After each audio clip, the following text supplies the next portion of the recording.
Olá pessoal, sejam bem-vindos a mais um vídeo aqui no canal. Hoje, o objetivo deste vídeo não é te fazer virar comunista, capitalista, nem nada do tipo. E também não é se aprofundar tanto em cada uma das vertentes de pensamentos e teorias políticas e econômicas citadas aí no título do vídeo. O objetivo é te ajudar a revisar esse conteúdo pro Enem de uma maneira curta, fácil, para que você consiga ligar os pontos e te ajudar para a prova aí que tá chegando. Pois bem, mercantilismo. Tudo vai começar ali pelo século XV até o XVIII, durante o período das grandes navegações e da formação do que nós chamamos de estados nacionais. O mercantilismo era a política econômica típica das monarquias da Europa. O seu principal objetivo era basicamente acumular riqueza tipo metal precioso, tipo ouro, tipo a prata. A ideia era simples: quanto mais ouro um país tivesse, mais poderoso ele seria. Para isso, então, os governos controlavam fortemente a economia. Havia monopólios comerciais, altos impostos sobre produtos importados e o incentivo à exportação. A frase que resume então aí o espírito do mercantilismo é: vender mais do que comprar. Esse modelo fortaleceu os impérios coloniais europeus que exploravam suas colônias em busca de matérias-primas e metais preciosos, e foi uma das bases do capitalismo que viria a nascer. Porém, com o tempo, a gente vai chegar no liberalismo. Essa intervenção do Estado, do rei, da figura monárquica, do líder político demais na economia, essa intervenção, ela começa a ser vista como um obstáculo ao progresso, algo que a gente precisa combater. Então, ali pelo século XVIII, em meio ao iluminismo e à Revolução Industrial, vai surgir o liberalismo econômico, liderado por pensadores tipo Adam Smith. Smith defendia que a economia ela deveria funcionar livremente, sem nenhuma interferência do governo. O princípio, que significa deixe fazer, para ele, o mercado se autorregula através da mão invisível, ou seja, o equilíbrio entre oferta e demanda, ou seja, entre o preço do produto e quem vai comprar, se regularia naturalmente.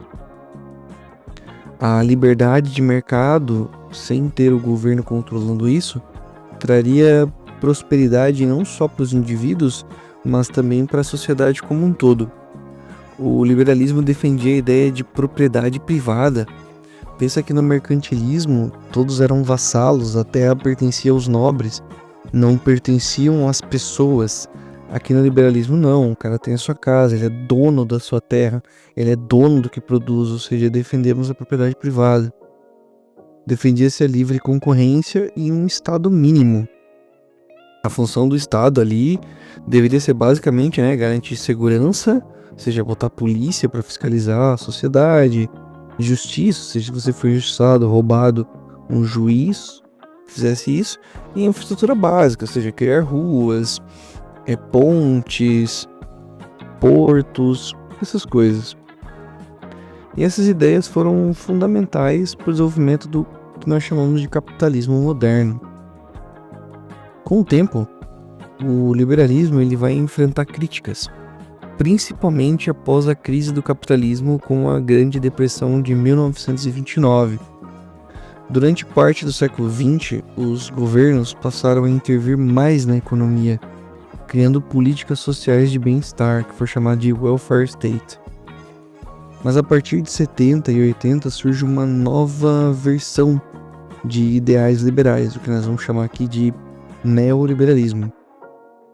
O neoliberalismo defende mais uma vez o Estado mínimo. Então vamos lembrar lá, século XVIII, né? Surge o liberalismo, temos a falta do Estado, queremos que o Estado saia, vai surgir um modelo econômico e ele vai ficar até ter uma crise econômica em 1929, até 1929, chamada de a Grande Depressão. Muitas empresas vão falir, muita gente vai falir, vai dar ruim, tá? Vai surgir a ideia do welfare state, ou seja, de que agora os governos devem regular a economia, os governos devem se preocupar com o bem-estar social, os governos devem investir em educação. E isso vai incomodar pensadores liberais. Mais uma vez o governo está surgindo. Porque, ou seja, para ter educação, tem que pagar imposto. Para ter mais leis, tem que pagar imposto. Então aquele liberalismo que foi apagado por esse welfare state volta com o nome de neoliberalismo, que volta mais uma vez com a ideia de Estado mínimo, agora para um mundo globalizado. Vamos pensar que quando era o liberalismo, ele era contra a monarquia. Tá? Então nós tínhamos regimes monárquicos absolutistas que comandavam ali a Europa e o liberalismo era contra isso. O neoliberalismo agora é contra governos democráticos, a ação desses governos. Tá? Ele teve representantes líderes como Margaret Thatcher no Reino Unido, Ronald Reagan nos Estados Unidos, que foram símbolos da expansão do neoliberalismo. As políticas neoliberais, elas incentivam principalmente, privatizações de empresas estatais, redução de gastos públicos, flexibilização das leis trabalhistas e abertura econômica para o comércio internacional. Na prática, o neoliberalismo ele busca deixar que o mercado resolva a maioria dos seus problemas econômicos e vê o Estado como um gestor que deve interferir o mínimo possível. Já, por outro lado, os críticos do neoliberalismo argumentam que esse modelo ele serve para aumentar a desigualdade e enfraquecer políticas sociais. Enfim, é o que pode aparecer no Enem aí, gente criticando o neoliberalismo. Já o socialismo, enquanto o liberalismo e o neoliberalismo exaltam o mercado, o Estado mínimo, o socialismo nasceu como uma crítica a esse sistema. Durante o século XIX, em meio à exploração da classe trabalhadora nas fábricas, pensadores como Karl Marx, Friedrich Engels analisaram o capitalismo e apontaram contradições desse modelo econômico. O socialismo defende que os meios de produções, aqui fábricas, terras agrárias, recursos, não devem pertencer a um único indivíduo, porque todo o dinheiro final vai para esse indivíduo, mas ao todo, a todas as pessoas, ao Estado. Nesse caso, o Estado tem um papel central em planejar a economia e distribuir recursos de maneira justa. O objetivo do que o socialismo se propõe a fazer é reduzir a desigualdade social, garantir que todos tenham trabalho e riqueza compartilhados com igual. O socialismo ele foi posto em prática em países como a União Soviética, como a China, como Cuba, e em outros com diferentes resultados em cada um desses países e, claro, não foi aplicada da mesma maneira. A ideia era a mesma, mas a forma que se aplicou foi bem diferente. Apesar das intenções igualitárias, muitos regimes socialistas se tornaram autoritários, ditatoriais, e enfrentaram dificuldades econômicas, sendo a gigantesca esmagadora maioria deles até mesmo derrubado pela própria nação que se propunha a governar. Por fim, temos o comunismo, que pode ser entendido como a etapa final que foi pensada por Karl Marx, dentro de um pensamento socialista. No comunismo, o Estado deixa de existir e a sociedade seria totalmente igualitária. Não haveria propriedade privada, nem classes sociais, ou exploração do homem pelo homem, ou exploração da burguesia pela classe trabalhadora. Cada pessoa trabalharia de acordo com as suas capacidades e receberia conforme as suas necessidades. Na prática, nenhum país chegou plenamente a esse estágio comunista. Os sistemas que se autodenominam comunistas foram, na verdade, estados socialistas que prometiam esse ideal. Seguindo agora outra teoria, uma teoria oposta ao comunismo, temos o capitalismo, que ele é um sistema econômico baseado na propriedade privada dos meios de produção, ou seja, nas fábricas, nas terras, nas máquinas, e os recursos pertencem aos indivíduos ou empresas, não ao Estado. Nesse sistema, o objetivo principal é o lucro. As pessoas produzem, compram e vendem mercadorias em um mercado que seria livre, onde os preços são definidos pelas pessoas que querem vender. O capitalismo ele vai surgir ali entre o século XV e XVI, né, as teorias dele. Ele vai andar junto com o mercantilismo, que a gente já falou, com o avanço das grandes navegações.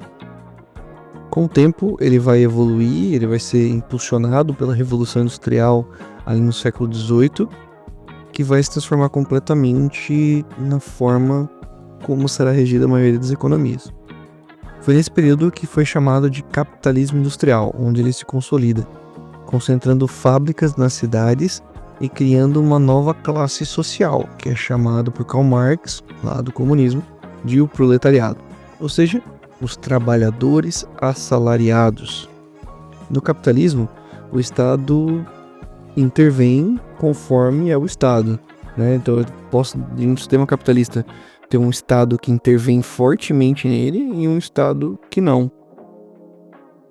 O sistema geral do capitalismo é baseado pela competição, a ideia é conseguir lucro, é uma busca constante de inovação tecnológica e pela expansão dos mercados. Só que não é assim, não vamos desenvolver um novo iPhone porque será bom para a humanidade, vamos desenvolver um novo iPhone porque nos dará mais lucro.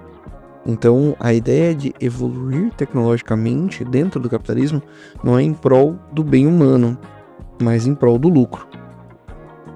O capitalismo ele vai ter diversas fases, né?